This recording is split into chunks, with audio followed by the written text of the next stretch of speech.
So we need to have a little bit of a chat.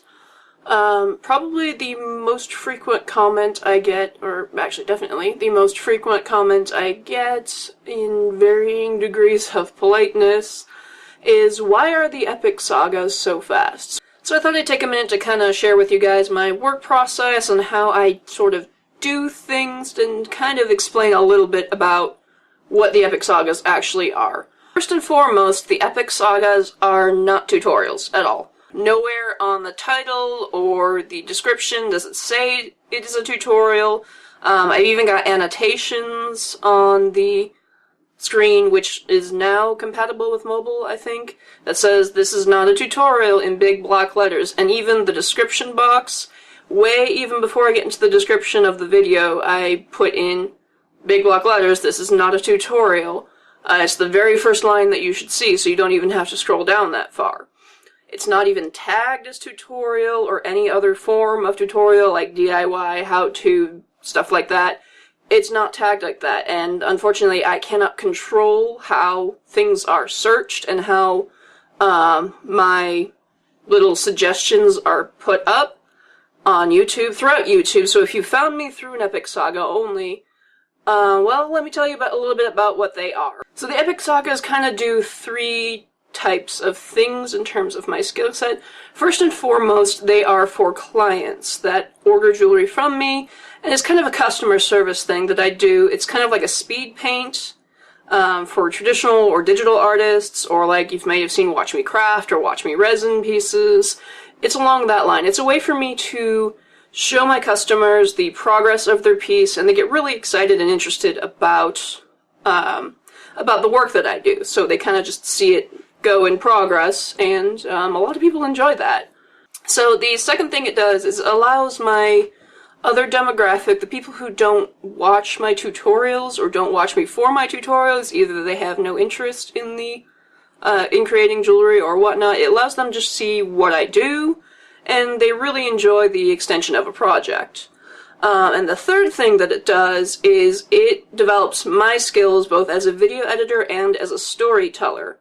I'm also a writer by trade. I do a lot of other projects, and I kind of like to throw random scenarios in there just to play with what I'm doing, and it's a lot of fun for me to do. And ultimately, I'm not going to stop doing them, but if in the future, if you see Epic Saga, this is what these are. I do have an extensive playlist of the lessons with Odin, which is what you want to search for when you're on my channel, and what you want to see if you want to do more of the tutorials and such.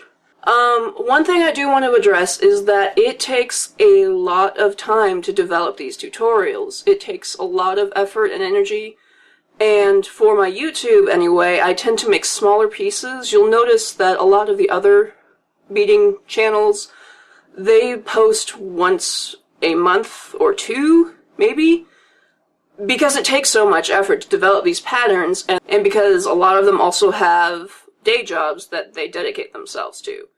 So this is essentially my day job, that I try to develop as many projects as I can to keep you guys entertained. I like hearing feedback from you guys. I like hearing what you want to learn, what you don't want to learn, things like that. But you'll notice that my YouTube tutorials are not very long.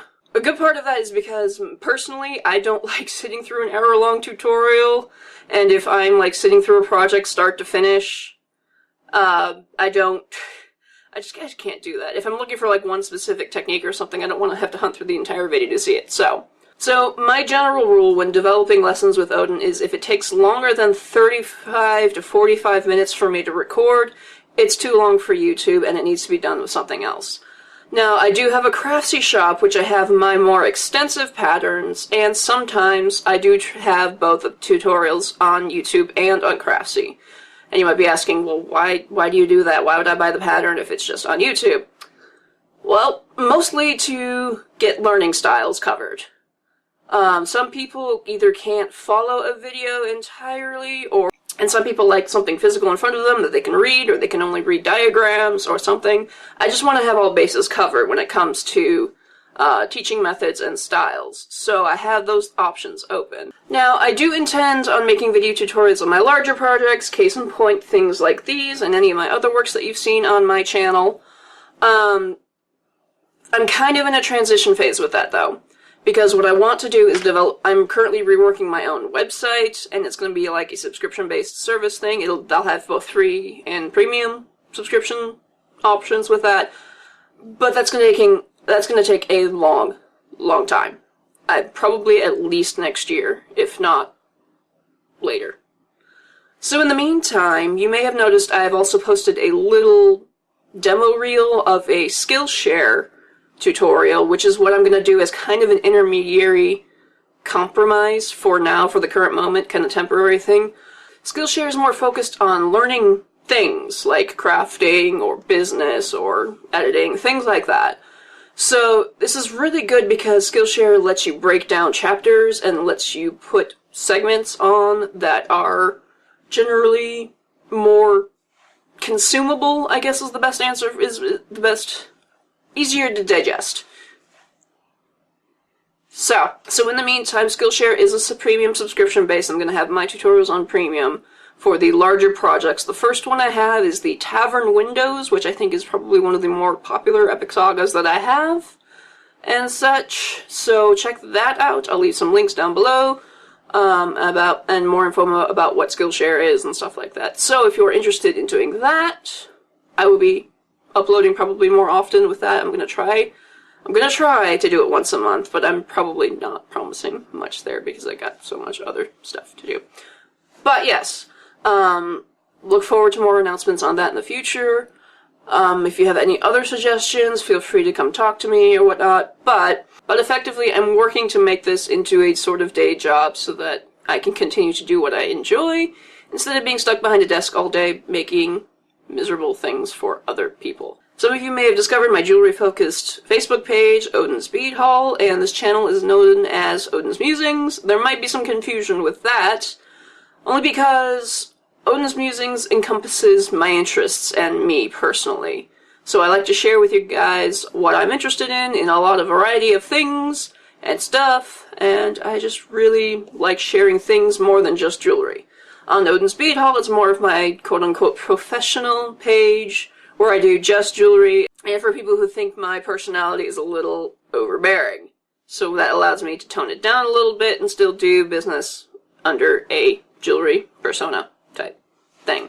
If you guys enjoy my work and you are interested in seeing me continue to entertain, continue to provide tutorials, I mean, if you watch any of, like, my jewelry posting is on Tuesdays, and you'll notice at least 2 of the 4 weeks in a month, those are tutorials, and developing the little projects takes a lot of time. So if you want to see me to continue to do this, there's a lot of ways of supporting me.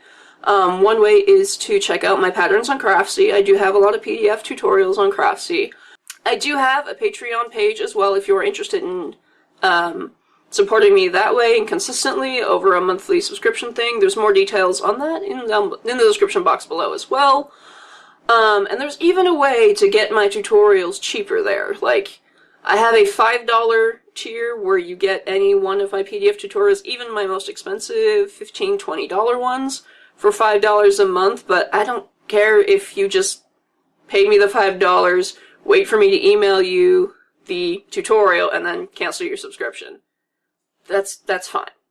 Ultimately, yeah, that's fine. That's kind of a cheatsy way of doing it, but hey, it does help, and I do appreciate you guys for doing that. So, ultimately, I'd also like feedback on what you guys want in the future of more tutorials. I'm not going to stop doing the Epic Sagas. It's just, I enjoy them too much. I like editing them. Editing them takes a long time, and it's a lot of fun to me. So, yes, I will keep them on a lower priority, but, yes, I think that's all I wanted to ramble about. Other than that, I just wanted to say to you guys, thank you so much for joining me so far. I hope to continue to entertain you guys and provide you guys with lots of learning materials, and I want to hear more from you guys. I want to see what you guys do.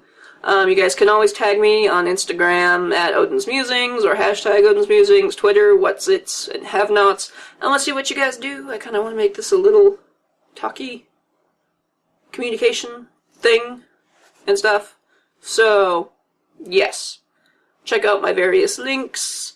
Let me know how I'm doing, and I hope this cleared up a few things, because, yes. And in the future, if I get any more comments that say, this tutorial's too fast, how do you expect me to learn with this speed?